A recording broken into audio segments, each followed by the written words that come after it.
Está todo muy bonito. Está todo muy rico. La ría está estupenda, ha quedado aquello queda estupendo, nos han contado toda la historia, nos han contado como, oye, si hubiera visto esto hace 30 años, ya, vale, ya hemos visto todo, está todo genial, volveremos, amenazamos con volver y con volver, incluso con más, porque en esta ocasión, lo que hemos denominado #CerveroBilbao, vamos a hacer 5 eventos en estos días que estamos aquí. Ayer estuvimos en la tertulia, hoy estamos aquí. Esta tarde a las 6 estamos en la Joker haciendo una charla sobre utopías y distopías. A las 8 estamos en La Matriz, que es un local feminista que no recuerdo ahora mismo la dirección, pero... La calle Bailén. Calle Bailén, donde haremos una charla, nuestra charla, la típica charla de Cervero, la de inclusión... Sí, los grandes éxitos. Inclusión de personajes no normativos y colectivos minoritarios en la literatura de género. Y el domingo a la 1 estamos en el Baobab, que está también a la de la Ría, en la calle Príncipe, número 1. Calle Príncipe número 1, Príncipe Calea 1. Príncipe Calea 1. Que haremos una tertulia abierta para que quiera venirse a tomarse un café con nosotros a la 1 o una cerveza. A la 1 es una cerveza. Sí, o un zurito, Cervero zurito. Haremos una tertulia, una pequeña tertulia abierta para que quiera venir, porque siempre lo hacemos el último día cuando hacemos una de estas para que la gente ya un poquito más relajada, un poquito más calmada. Nos tomemos un café tranquilo y con los ojos pegados, no habremos dormido bien y charlemos de lo bueno y lo divino. La mayoría de los que estáis aquí ya conocéis la editorial, de hecho hace un momento me habéis oído hablar de ella. Editorial Cervero, la mejor del mundo entero, publicamos ciencia ficción fantástica. Se lo va a creer, es más técnico. Siempre ya estaba pensando, qué cansino, por insistencia, sí, se nos va a quedar. Finalmente se quedará aquí y ya, mira, el de Nacex, cuando viene a recoger cajas de libros a casa, llama al telefonillo y llama riéndose. Editorial Cervero, digo, la mejor del mundo entero. Y ya te empieza a reírse, ¿no?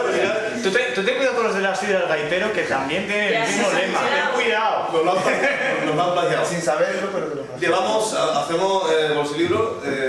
Bueno, Ángel, no son bolsilibros, pero nosotros lo vamos a llamar bolsilibros. Te considero. Bien, entonces ya si Ángel te ha dicho, bueno, son bolsilibros, es el formato bolsillo, del que cabe en un bolsillo de verdad.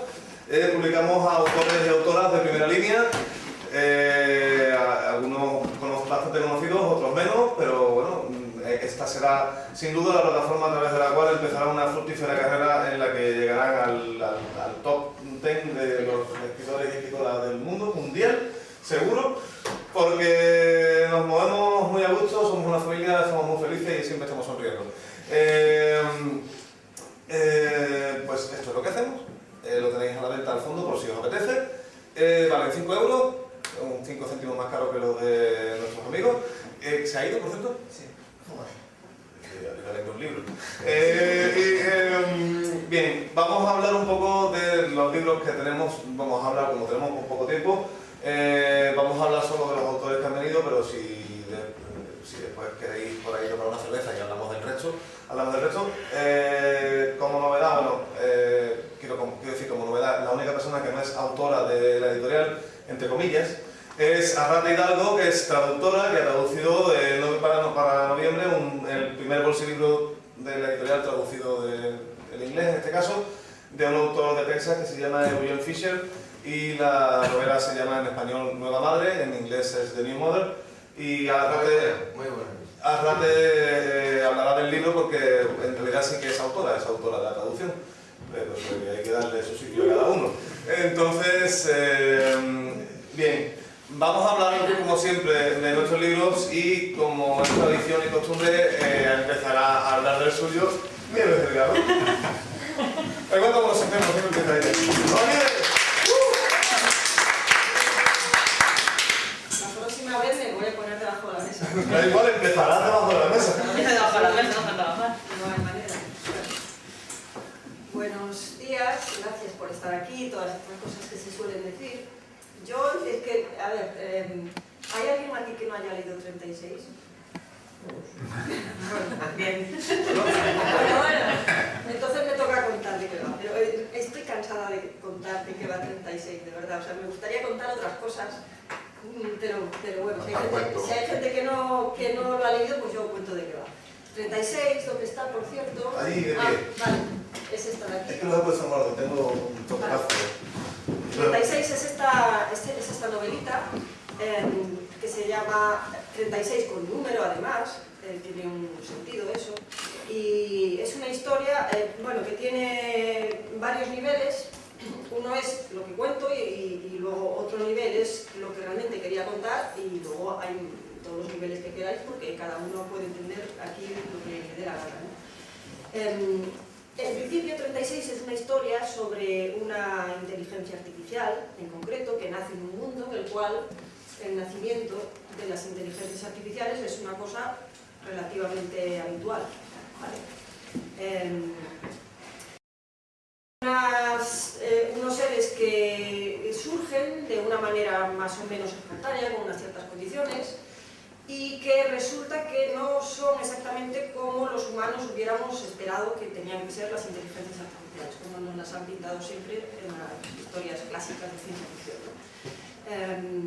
Bueno, a medida que 36, que es el nombre de esta inteligencia artificial, va evolucionando y va creciendo en la historia, pues va pasando por diferentes etapas y va conociendo e interaccionando con la sociedad. Y entonces aparecen pues una serie de conflictos, digamos, de análisis y de situaciones, bueno, complicadas para la protagonista. ¿Qué he querido hacer yo aquí? Bueno, en principio he querido romper un poco con el molde clásico de la ciencia ficción, de cómo trata las inteligencias artificiales, porque estoy muy cansada ya de Terminator y que me gusta mucho, ¿eh? Sí, pero de verdad, o sea, no, más robots malos no. Que ya lo sabemos, que pueden ser malos y estas cosas, pero que no me interesa eso.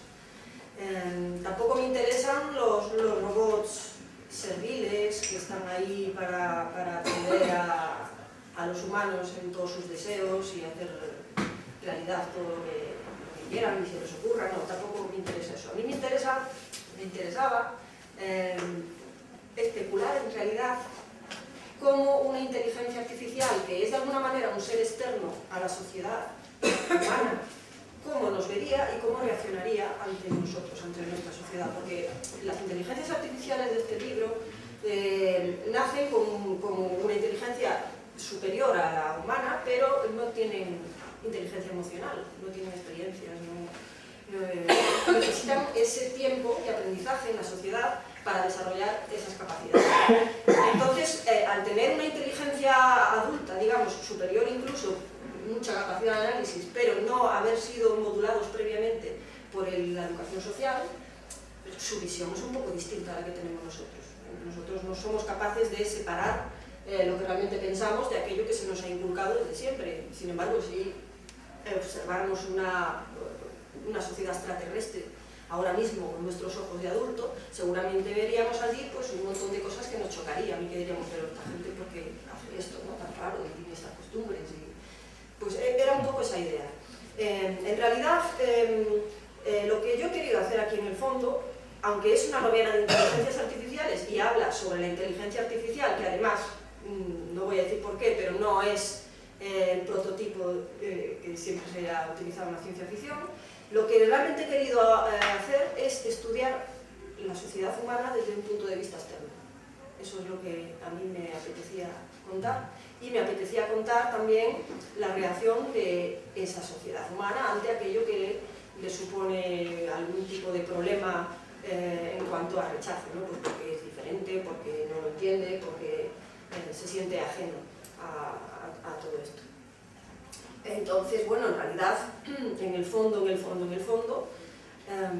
yo lo que hago aquí, o lo que intento hacer es, pues, darnos un vistazo como sociedad en ciertas cosas muy concretas, porque evidentemente tampoco se puede hablar mucho en una novela corta, pero sí plantear cosas que, bueno, pues que me parece adecuado plantear y que además sí que podemos anticipar un poco Si el día de mañana surgen realmente seres autoconscientes mediante redes neuronales o lo que sea, por el mecanismo que sea, y aparecen las inteligencias artificiales, plantearnos realmente qué vamos a hacer, ¿no? Es decir, si un ser autoconsciente lo vamos a considerar digno de ser dotado de derechos, o simplemente no porque no ha nacido biológicamente, que eso es un sesgo que tiene mucha gente, ¿no? Es decir, si no ha nacido biológicamente no es humano, y si no es humano, entonces no puede tener los mismos derechos que los humanos. Bueno, si es capaz de sentir, si es capaz de razonar, si es capaz de tener cierto tipo de conductas y pensamientos y capacidades, pues tendremos que enfrentarnos a eso en algún momento. Hay muchas otras situaciones a las que tendremos que enfrentarnos en el futuro, pero esta posiblemente sea una de ellas. Y nos cuento más. Bien.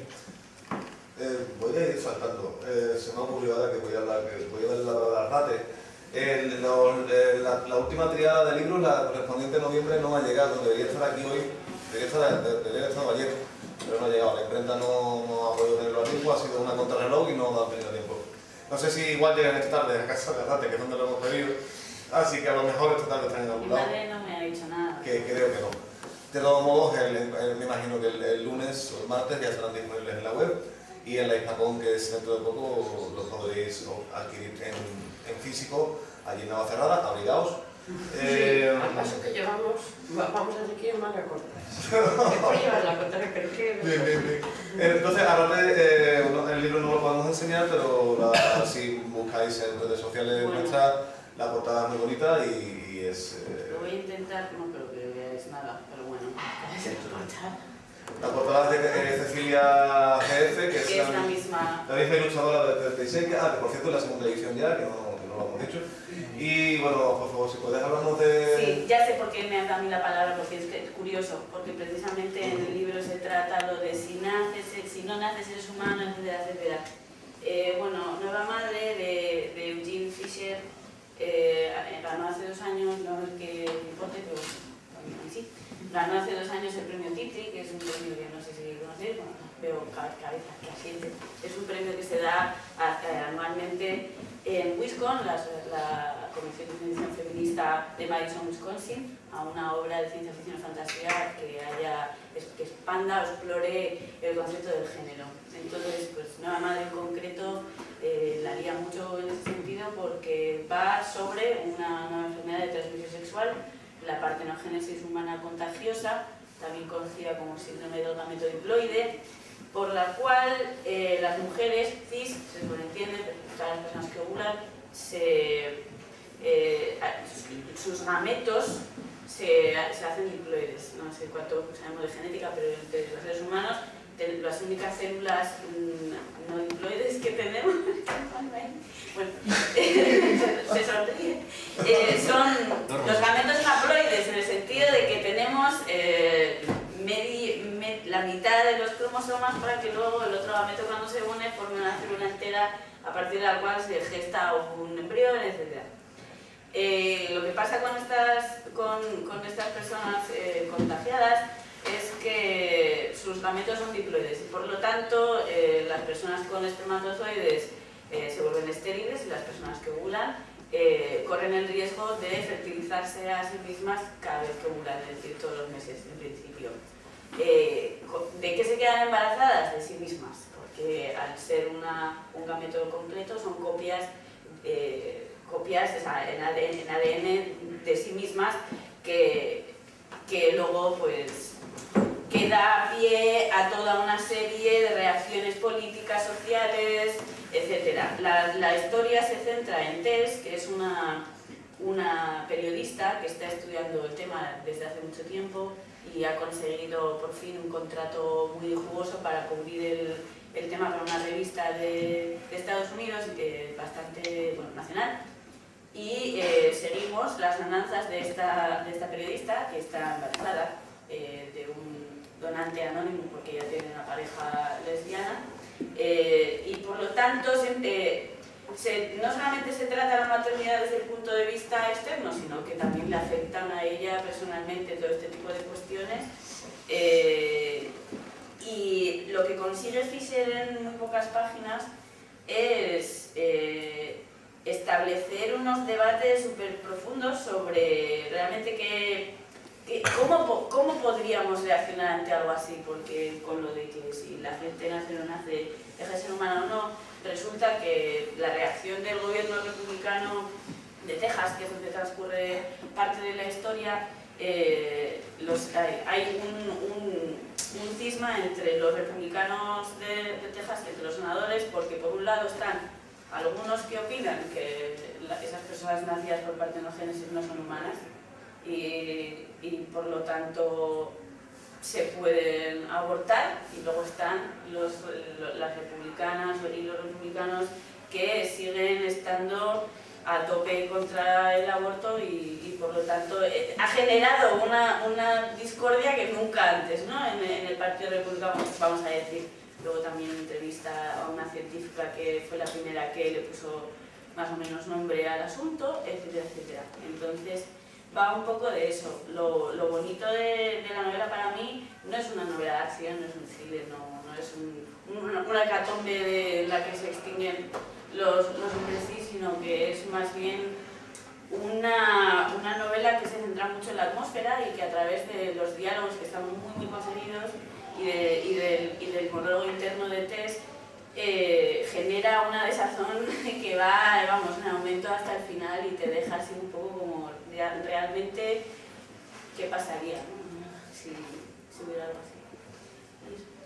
La anticipación, me gusta mucho esa historia por la anticipación, porque lo que estás contando a través de esa historia en realidad no es, efectivamente, no es un tema de acción, o sea, no hay tiros, no hay nada, simplemente una persona que está entrevistando a distintas personas, es una periodista buscando la verdad o buscando los matices de la verdad, y al final es un tema de anticipación, porque todas las informaciones que le están dando a ti como lector o como lectora, lo que te están haciendo es generarte un mapa mental del universo o del mundo que va a quedar dentro, o sea, meses después de que acabe la novela. O sea que si a nivel físico, si las mujeres se quedan embarazadas, si esto es contagioso, las mujeres se quedan embarazadas de sí mismas y los hombres se quedan estériles, esto es la extinción del hombre, ¿no? Del hombre, del macho.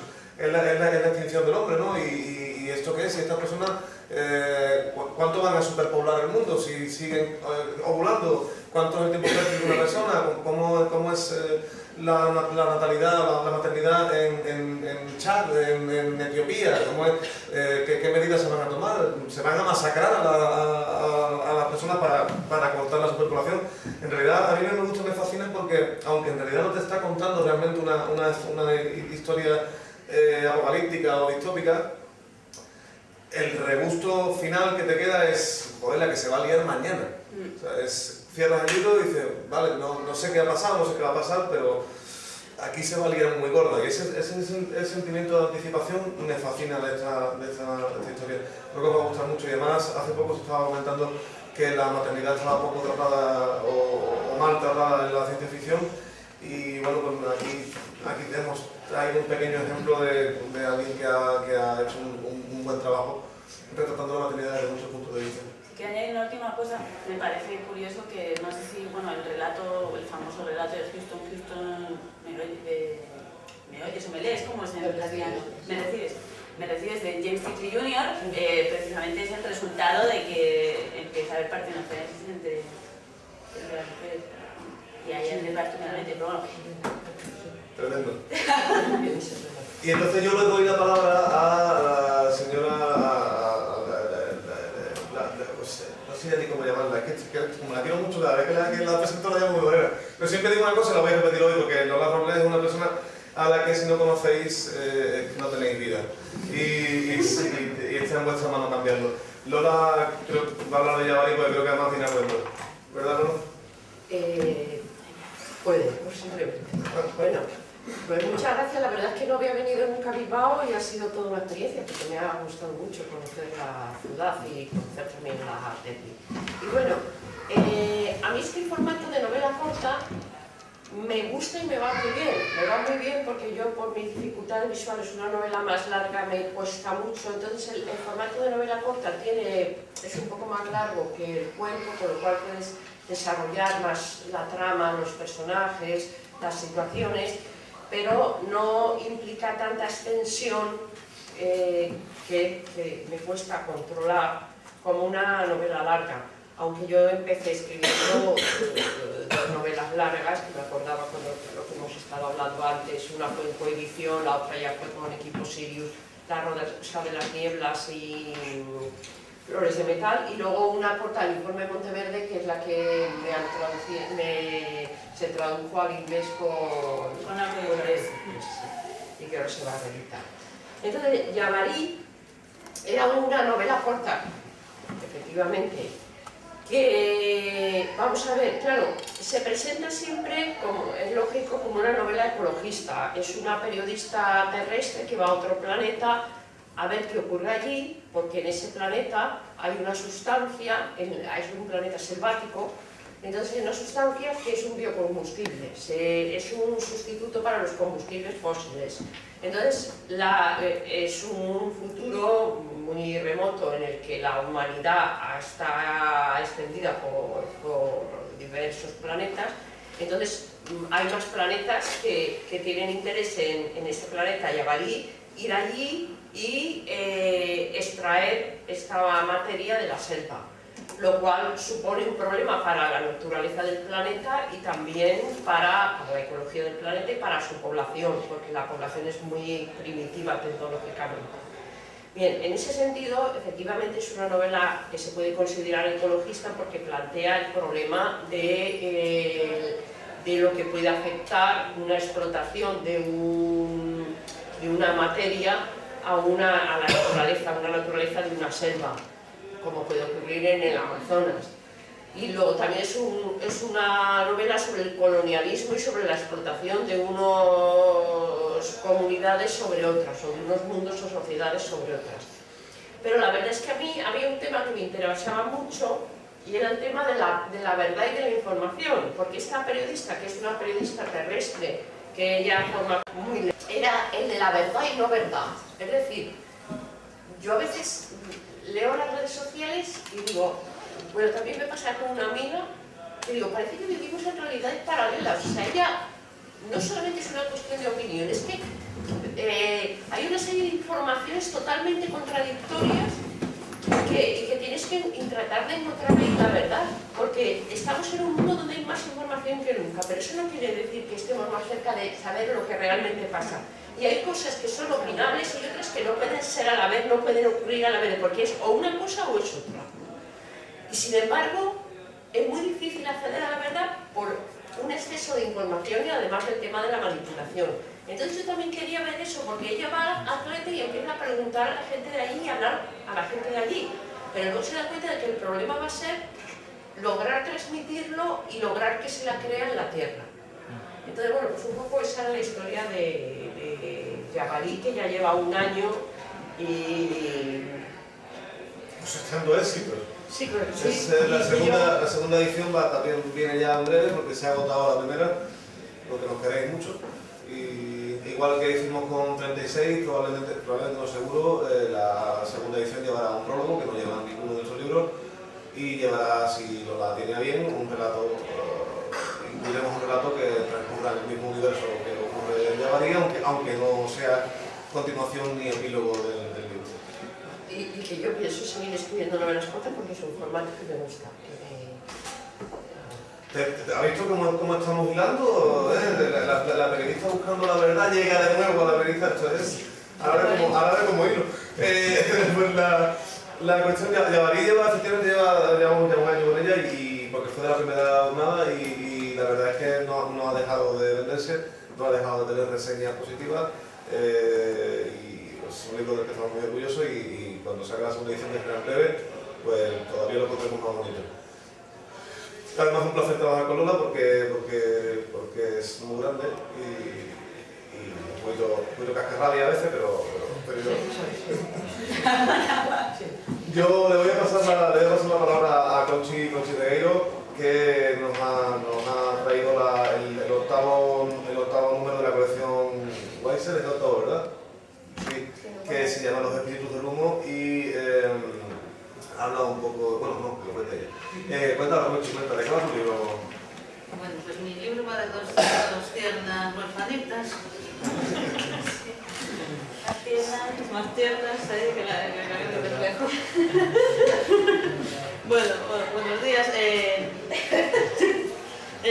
Los espíritus del humo está en la colección Weiser, ciencia ficción, motivo de polémica, es ciencia ficción bastarda, definición ahí que acuñamos, y es primer libro de lo que es el de Livespunk, un término felizmente acuñado por aquí, por Israel. Me gustaría pensar que voy a crear un universo ahí de Livespunk, pero bueno, eso ya entra en las cosas estas que son esperanzas y deseos y no tanto proyectos firmes, ¿no? Pero bueno, seguro que María no convocó la antología de Livespunk un día de eso. Después de la tuya de Livespunk. ¿Y por qué de Livespunk? Bueno, pues empezó con un cuento en la revista Supersonic, en Isla Faraday, de un mundo donde está el otro día dije que esto era un cambio de paradigma, hay un cambio de paradigma claro, efectivamente, que es un mundo donde imperaba la magia y se está pasando a un mundo positivista, racional, de lo que sería una revolución industrial, donde ya hay unas figuras con poder, como son los técnicos, que son los que están realmente plantándole cara a todo este mundo anterior. Yo siempre digo que realmente la idea me vino de conversaciones con una persona que es súper mega fan de Harry Potter, y la idea, bueno, si en Harry Potter vemos que la magia es algo como lo más excelso, ¿no? Que realmente los que están en Hogwarts y tal, pues son, pues eso, seres privilegiados, etc. Vamos a ir a otra idea contraria, es decir, vamos a ver la magia porque no puede ser en este caso algo rancio, ¿no? Yo pensaba, pues casi como las frases estas de Machado, ¿no? De Jornal de Sacristía, ¿no? Extrapolándola muchísimo, por supuesto. Es algo que realmente, si tú tienes como es la idea, un mago, que es el que te está haciendo una serie de cosas y te la estás pagando unos diezmos, pues sinceramente no me parece el ideal de sociedad, ¿no? Porque va a ser una sociedad como muy rancia, muy paradita, no va a haber una evolución, etc. Entonces, pues ese es el mundo de técnicos, pero claro, no va a ser tampoco pues un mundo feliz, por supuesto. Pues imaginaos un paisaje dickensiano, ¿no? De ciudad llena de humo, con masas de trabajadores llegando en éxodo, ¿no? Del campo, etc. Los espíritus del humo en este caso se centran en la historia de las dos huerfanitas, que son Loandigadea y Loandigadea, que son unas chicas que lo han tenido todo y lo pierden todo, que les muere el padre, que era un supermago, un taumaturgo de primera clase, como eran Tus. Y lógicamente pues son las típicas pijas que se tienen que buscar la vida. ¿Qué pasa? Pues cuando no estás acostumbrado a buscarte la vida, pues pasas bastante mal. Y entonces se vuelven a la ciudad, se hablean a una familiar y les toca, pues eso, machacarse día a día, etcétera, etcétera, ¿no? Todos los sinsabores que ellos suponen, hasta que por unas circunstancias totalmente azarosas descubren un sistema para volver a tener pues más o menos la vida resuelta, que ahí haremos el spoiler, tiene que ver con el título, con los espíritus del humo. Y es como digo, el otro día, que de vez en cuando me pongo muy sobrada en el Twitter, pues dije que era un cambio de paradigma y sus fantasmas. También han dicho que es una crítica pues al orgullo, a la superstición, tal, pues sí, efectivamente, me salió por ahí la cosa, porque soy muy criticona, siempre estoy criticando cuando escribo, pero realmente es eso, ese cambio de paradigma, ¿no? Un mundo sin movilidad, un mundo con movilidad, y todo lo que, pues lógicamente, eso que a nivel personal, si lo hacemos de pequeña historia, pues lo que supone, pues en esta gente que está, lógicamente, el cambio de paradigma, pues al que estaba bien instalado no le va a ser lo mismo que el que era un muerto de hambre y que a lo mejor ha llegado a la ciudad y se ha puesto más, ¿no? Porque de verdad... también digo que es un poco sobre la miseria, que es sobre la naturaleza humana, ¿no? la parte miserable de la naturaleza humana. Eso lo digo cuando ya tengo un poco de vena pesimista. Y es sobre eso, realmente es una parte de ese universo que quiero expandir. Estoy ya con otra historia escribiéndola, a ver si sale. Y que realmente es esa, bueno, insisto, es ciencia ficción, aunque todo el mundo, o mucha gente dice que es fantasía y tal y cual, porque hay mal. Piensa a mí, solo. Me voy a todo el mundo ahí. Pero sí, hay una especulación racional que es la base, ¿no?, de una historia de ciencia ficción y que ya se complementará en otras historias, ¿no? Si tenemos a bien que salgan y tal, si tenemos la suerte y la salud para sacarlas adelante, es básicamente eso. Bien, dicen también que es una historia que habla de religión y superchería y bueno, y de relaciones familiares. Alicia. ¡Qué morro! Los espíritus del humo es una novela de terror. Y ahora vamos a hablar de Alicia es la mía. Pérez Gil, que la conocí de antes. Sí, yo soy Alicia Pérez Gil y he escrito el número 1 y por ahora único de la colección Argos. Es que no sé cómo se llama la colección, lo siento, que es la de fantasía. Yo sé que es la de fantasía y que de momento solo hay el mío. Hasta ahora he presentado Barro intentando contar la historia. Desafortunadamente para mí no tanta gente ha leído 36, entonces lo voy a contar directamente. Pero para que se entienda, si alguien a partir de ahora la quiere leer, porque mi problema es que parece ser que es un poco más crítica de lo que yo esperaba. Vale, la novela se titula Barro. Si pensamos en lo que es el barro es algo que hasta que no lo manipulas y lo conviertes en lo que tú quieres, es algo que te vayas a hacer una mascarilla, pero también está manipulado, no es algo que tenga valor. Es la historia de una persona que está tratada como si fuera barro. Alicia, porque la protagonista se llama Alicia, entre otras cosas porque pasa a un país de las maravillas, vive esta historia como si fuera una especie de videojuego con 3 niveles. Ella va pasando de nivel, lo que pasa es que los niveles en vez de subir van bajando, porque también se puede leer como un viaje al subconsciente. Alicia vive en una realidad muy opresiva, con una familia muy formal, muy estricta, que quiere hacer del pequeño barrito que ella era cuando era niña el objeto que ellos desean. Y a ella no le gusta, de una manera muy inconsciente, porque en realidad sí que está muy plegada a los deseos de la familia, es muy infeliz. Le ocurren una serie de cosas, tiene que salvar a su hermana gemela que tiene problemas mentales y está interna en una institución, y cuando va a salvarla, mágicamente cae en una madriguera de conejo, que es este mundo subconsciente o este mundo un poco de videojuego, y que también se puede entender un poco como la fantasía de la historia interminable. Aprovecho aquí para meter la cuña: no hay elfos, no hay enanos, no hay dragones, no hay princesas, no, ni lo sabrán nada de lo que escriba salvo para matarlos con dolor, porque no... Cuando Alicia entra en este mundo, vuelve a ser barro. Pierde el nombre, pierde la identidad, no sabe quién es. Y pasando de nivel en nivel, pasa de intentar encajar en estas 3 realidades diferentes, y eso pasa por dejar que sean otras personas las que manipulen el barro que ella es. Porque, bueno, esto de en polvo eres, en polvo te convertirás, al final polvo más agua barro, ¿vale? Quiero decir que es la esencia del ser humano. Uno no termina de ser lo que es hasta el momento en el que se muere, y casi nadie es lo que es porque son los demás los que nos definen. Este es el proceso de Alicia, el proceso que ella lleva hasta que consigue ser ella quien se manipula a sí misma, es decir, ella quien decide que es la que es. Y ya está, no tiene más dificultad, de verdad. Por eso ya... Es un libro... Pero es bonito, se lee bien, se lee fácil. No, sí, es buen libro. Estoy así como medio llorando porque todas o casi todas las críticas que he recibido son buenas, pero son como, me ha gustado mucho pero no lo he entendido, lo voy a leer otra vez. Ojo, la gente se lo lee una segunda vez, lo que quiere decir que debe ser verdad que les ha gustado.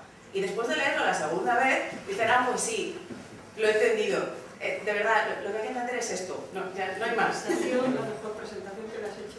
Sí, ha sido muy currado. Hablando de libros que no se entienden... Está todo relacionado. A ver, Mario, Javier Castañeda de la Torre, filósofo. Sí, profesor de filosofía y además filosofea. Y filosurfea, porque ya llega un punto en que su literatura es literatura de riesgo, de alto riesgo. Este libro vale 5 euros como el resto, pero por 5 euros tenéis El secreto del universo. Ahora nos lo contará Javier. Es un libro con 2 lecturas, una bastante normalita y una muy compleja. Las personas que despiertan a esa segunda lectura, las personas que son capaces de llegar a esa segunda lectura, flipan en colores y yo alucino porque hay gente que aplaude pero con que se hace sangre en las manos. Este tío ha escrito una puta maravilla en la... Tú has llegado a entender la complejidad de... O sea que Javier te ha enseñado la torre, por favor. Bueno, incluso puede tener hasta 3 capas de lectura, pero bueno. El libro empieza con una cita de Nietzsche que dice: solo como fenómeno estético están eternamente justificados la existencia y el mundo. ¿Vale? Elegí esta cita porque, bueno, tradicionalmente el hombre se define como animal racional, ¿no? Intentamos buscarle la racionalidad a todo a nuestra vida, a lo que nos pasa, intentamos dar una narrativa que tenga una cierta lógica. Pero llega un momento en el que llegas a paradojas, ¿no? En la física empiezas a ver, bueno, ¿de dónde viene la vida? Pues la vida pues viene de los monos, después de unas células, después de una formación de átomos, y hay un Big Bang. Y llega un momento en el que te paras ahí y dices, vale, ¿y el Big Bang de dónde parte? Pues una singularidad, es una acumulación puntual de energía y allá nadie lo entiende, la más singularidad porque no se entiende, y ahí surge el universo, ¿no? Y dice, vale, pero esto no me has explicado nada, porque ¿de dónde viene esa energía, no? Entonces ahí ya te paras, hay una paradoja ahí, o el mundo es eterno, o si es creado es difícil, porque de la nada procede. Entonces hay un momento en el que te encuentras con los límites del pensar, ¿no? Los límites de la razón, los límites de lo que es. Y muchas veces eso plantea paradojas, ¿no? Las paradojas son problemas que no tienen solución. Y bueno, siempre os pongo el ejemplo de una de las paradojas más famosas es la del mentiroso, que a ver si la digo bien, porque siempre la digo mal. Sería, lo que yo estoy diciendo ahora mismo en este momento es mentira, ¿vale? Entonces una paradoja, porque si es mentira estoy diciendo la verdad, pero si es verdad tiene que ser mentira, ¿no? Es como un círculo en el que no hay solución posible. Eso es lo que es la paradoja. Entonces, reflexionando sobre todo esto, quería hacer, pues, se puede decir así, una metáfora de lo que es la existencia, ¿no? Intentamos darle un sentido, pero muchas veces ese sentido se nos escapa y salvo que hagamos como un nudo gorgiano donde nos inventemos una metaficción que le dé sentido a todo, acabamos en una paradoja. Entonces, la novela, con todo esto que he dicho parece muy compleja, no lo es tanto, porque empieza una historia muy sencilla. ¿Cómo empezar una novela que va a hablar sobre la existencia y sobre la racionalidad? Pues con un misterio, ¿vale? Ha habido un asesinato, hay un profesor universitario que se levanta un día y mata a 12 personas. Y no se sabe por qué. No se sabe, era una persona que tenía un problema, no tiene problemas psicológicos, y las mata y deja un misterio ahí. Y su hijo, 25 años después, empieza a explorar ese misterio. Empieza a intentar descubrir por qué su padre ha matado a esas personas.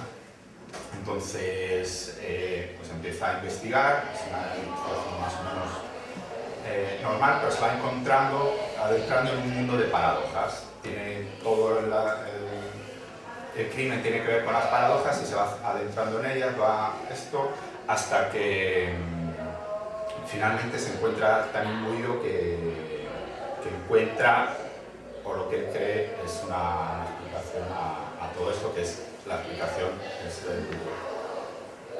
de la existencia. Y bueno, no quiero desvelar mucho más porque toda la parte final pues es todo este misterio y por qué ocurre, y cómo puede llegar a matar a 12 personas por una paradoja. Pero un poco la reflexión es todo eso. El propio libro es una paradoja en sí mismo, porque tiene todo que ver, y eso, hay una lectura pues más de ciencia ficción, porque hay partes un poco más donde hablo de las paradojas autorreferentes, fundamentalmente la paradoja de los conjuntos, que nos vamos a ver, y tiene mucho que ver con la estructura del propio libro. Y también hablo de los transfinitos de Cantor, que es una especie de solución a la paradoja de Aquiles y la tortuga, pero tiene también una lectura muy borgiana, porque Borges es un autor que me fascina y todo el tema de la metaficción y metanarratividad, pues de alguna forma también está implícita en todo el relato. Entonces, bueno, es un libro, pues eso, que tiene diferentes capas de lectura y para leerlo, o sea, para entenderlo profundamente, yo creo que hay que leerlo infinitas veces. Así que probablemente es el uno bueno, porque al final, ¿no? es un círculo. Entre la segunda lectura y la lectura infinita, estoy planteándome sacar libros que se degraden en un mes y tengan que comprar otro para poder seguir leyendo. Perdón, no es una idea de negocio. No lo decides la planeta. No, ¿se pueden desintegrar antes del mes? No. Mejor no. Bueno, no sé si has terminado. Sí. Es que por horario creo que hemos terminado. Muchas gracias por haber venido. Si queréis algo, tenemos unos 5 minutos así, si queréis hacer alguna pregunta, alguna cosa. Alguno de los autores. ¿Alguien tiene algo que decir? ¿Alguna cosa? Que hable ahora. Bueno, entonces tenéis lo que es ciencia ficción, Fantasía. fantasía y también lo tenéis separados, ¿no? Entonces, Sí, ¿cómo van las colecciones? tenemos una colección que es la colección Weiser, que hasta la fecha, contando con el de noviembre, lleva 12 títulos. Tenemos 4 títulos de terror, que son estos 4 que están aquí, y un título de fantasía que es el de Alicia. Colección Weiser, colección Argos y colección Tíndalos. Los 3 son nombres de perros, porque somos un perrete de 3 cabezas. Y hacemos las cosas con esa locura de hacer 3 en 3 y tal. Y son muy bonitos todos. Y luego discutimos sobre el género de... Sí. Yo no estoy tan claro de eso. Yo tampoco. Yo le he dicho al Pancho que hasta que me lo demuestre, tú estás convencida y yo te creo, pero hasta que no me lo demuestre yo me baso en lo que he leído ahí. Y en lo que he leído ahí es fantasía. Demuéstramelo y me callas de la boca. No, ayer me dijiste, Fernando no me va a convencer. O incluso terror, como tú has dicho, Pero no va a ser. un libro terrorífico, o sea... Pero es que para mí todo es terror. Siguiente coloquio de la Derby, etiquetación del libro de Conchi. Bueno, de Conchi, hay muchas que no.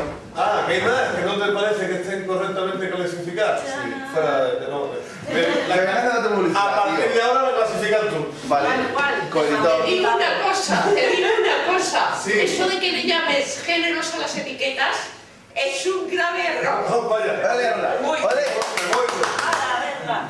Sí. Normalmente acabamos a... Las etiquetas no valen para nada, salvo para los libreros. Ya lo he dicho. Es que no son etiquetas, tienen una razón. Bueno, ¿me entendéis, no?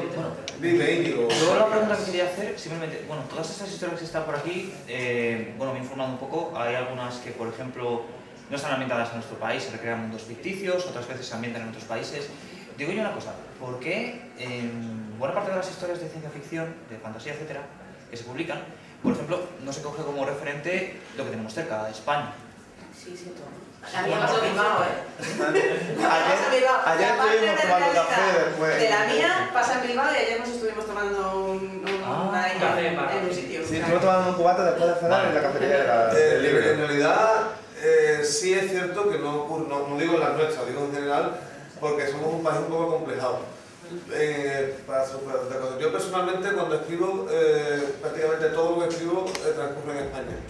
En una España futura, pasada, presente, o incluso con personajes que pueden ser españoles o transespañoles, gente que ya ha trascendido al concepto español. Quiero decir que a lo mejor no son españoles, pero vienen del sitio físico geográfico que en algún momento fue España. Porque bueno, porque sí, ¿por qué no? Porque todos van a seguir aquí. Yo con sinceridad, a mí me gustaría leer historias de ciencia ficción, yo que sé, que tengan ese toque nacional. Por ejemplo, Nieves, tú comentaste al respecto de 36, eso, que no te gustan robots malos, que ahí tenemos en 36 androides que poco a poco van tomando conciencia.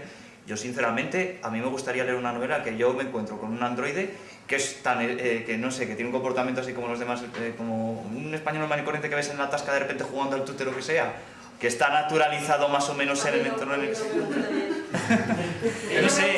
me gustaría Bueno, es que cuando ambiento las historias y las novelas en un futuro, casi siempre son en el futuro y unos más lejanos, otros más cercanos, cuanto más lejano es, Ya. Me imagino el mundo mucho más global y menos... Sí, bueno, la imaginación se te despierta y puedes escribir más fácilmente, pero...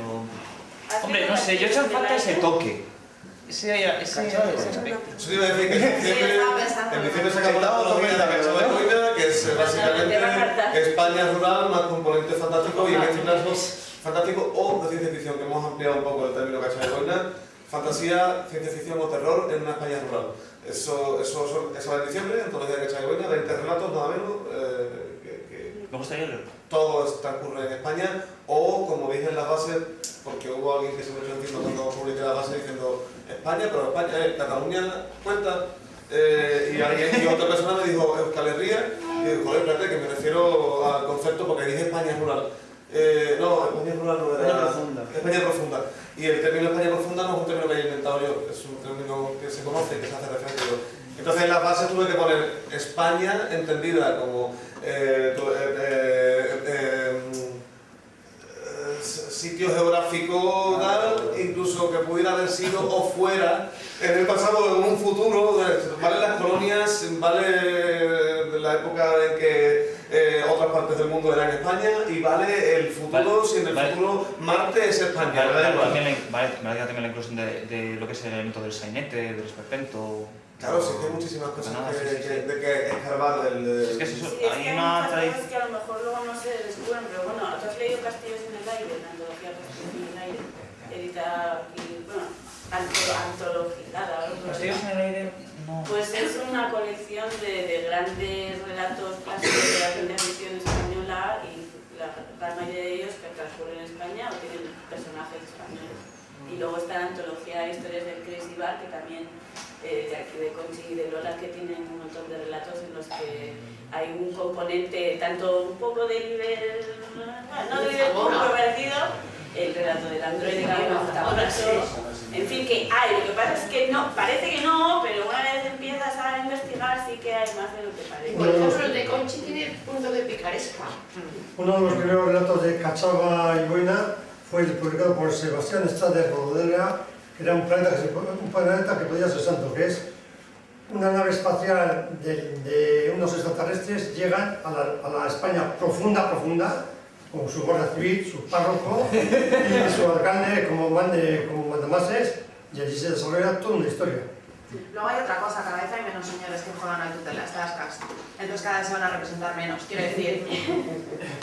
Sí. Jugarán al Pokémon luego. Con Boina. Ahora tenemos la presencia, bueno, y que de parte de las redes hacemos un pequeño regalito que es nuestro experto en merchandising. Muchas gracias, pero oye, así a gusto. Y ahora vamos a invitar a comer